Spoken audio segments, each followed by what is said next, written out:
చెప్పేవా చెవిలోన ఒక మాట, పువ్వులతో తుమ్మెద చెప్పే మాట.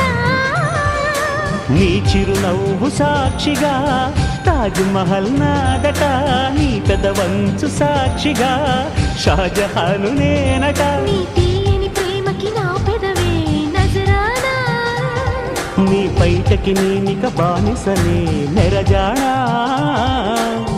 అనంతాల ఆత్మ నీవై చేరుకున్న వేళలో, కోకలు కట్టిన కోయిలా కమ్మని కౌగిలియవే.